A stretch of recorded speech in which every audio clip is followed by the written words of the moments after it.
રાધનપુરના કમાલપુર ગામે છેલ્લા 60 વર્ષથી ધૂળેટી પર્વ ઉજવાતી નથી। રાધનપુરના કમાલપુર ગામે ધૂળેટી પર્વની ઉજવણી થતી નથી। અહીંયા ભગવાન શ્રી નકલંગ મહારાજના સાનિધ્યમાં ગ્રામજનો દ્વારા ધૂળેટીના દિવસે ધાર્મિક કાર્યક્રમો કરી નકલંગ મહારાજની નગરયાત્રા કાઢી અનોખી રીતે ઉજવણી કરાઈ છે।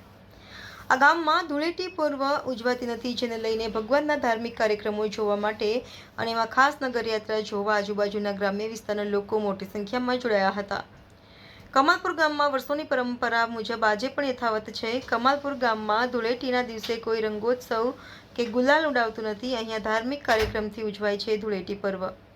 કમાલપુર ગામે વડવાઓની વર્ષોની પરંપરા સાચવી રાખી આજે પણ આ ગામે કોઈ ધૂળેટી ઉત્સવ ઉજવતું નથી। વર્ષોથી વડીલોની પરંપરા મુજબ આજે પણ કમાલપુર ગામે ધૂળેટી પર્વ ઉજવાતો નથી। છેલ્લા 60 વર્ષથી વધુના સમયથી કમાલપુર ગામ ખાતે ધૂળેટી પર્વ ઉજવાતી નથી। ધૂળેટી પર્વ નિમિત્તે કમાલપુર ગામ ખાતે કલર અને રંગોથી નહીં પણ આ ગામમાં ધાર્મિક રીતે ભગવાન શ્રી નકલંગ મહારાજના સાનિધ્યમાં હોમ હવન યજ્ઞ પ્રસાદ અને નગર યાત્રા કાઢી આનંદોત્સવ ઉજવાય છે। વર્ષો જૂની પરંપરા મુજબ ભગવાનને શણગાર સજી નગરયાત્રા કાઢવામાં આવે છે, જેમાં મોટી સંખ્યામાં ગ્રામજનો જોડાય છે તથા આજુબાજુના લોકો પણ આ નગરયાત્રા જોવા દૂર દૂરથી આવે છે। ભગવાન શ્રી નકલંગ મહારાજના સાનિધ્યમાં આવતા ભાવિક ભક્તો દર્શન કરી ધાર્મિક કાર્યક્રમો નિહાળી અને ભગવાનનો પ્રસાદ લઈ ધૂળેટીના પર્વ નિમિત્તે નગરયાત્રામાં જોડાઈ ધન્યતા અનુભવે છે। हमारी परंपरा है कि हमारा परदादा करता था 50 वर्ष પછી એમના પરદાદા 60 થી 50 વર્ષથી ચાલુ આવ્યું છે। અમારે કરવું પડે છે। કેટલા વર્ષથી આ પરંપરા તમારી ચાલે છે?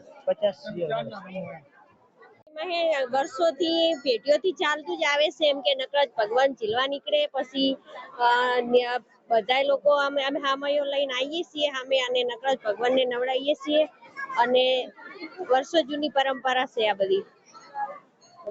અમારા ગામમાં ધૂળેટી પર્વ ભગવાન શ્રી નકલંગ મહારાજના સાનિધ્યમાં એમની નગર યાત્રા નીકળે છે।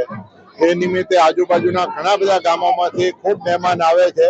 તો વર્ષોથી પરંપરા મુજબ અમારા ગામમાં આ દિવસે કોઈ ધૂળેટીનો રંગ ઉડાડતું નથી, કારણ કે બહારથી આવેલા મહેમાનોના કપડાં ખરાબ થાય અને કોઈને અડચણ થાય એવું ન થાય એના માટે ગામે વર્ષોથી અમારા વડીલોની પરંપરાથી, મને પણ 60 વર્ષ થઈ ગયા એનાથી પહેલાથી પણ આ પરંપરા મુજબ અમારા ગામમાં ધૂળેટીના દિવસે કોઈ રંગ ઉડાડતું નથી, જેથી કરી અને ભગવાનનો તહેવાર અમે આનંદ ઉત્સવથી ઉજવી શકીએ અને એ આ નિમિત્તે અમે બધા ભગવાનની પાલખીમાં જોડાઈ અને બધા શોભાયમાન થઈ શકીએ છીએ। ગણેશભાઈ વાલાભાઈ ચૌધરી।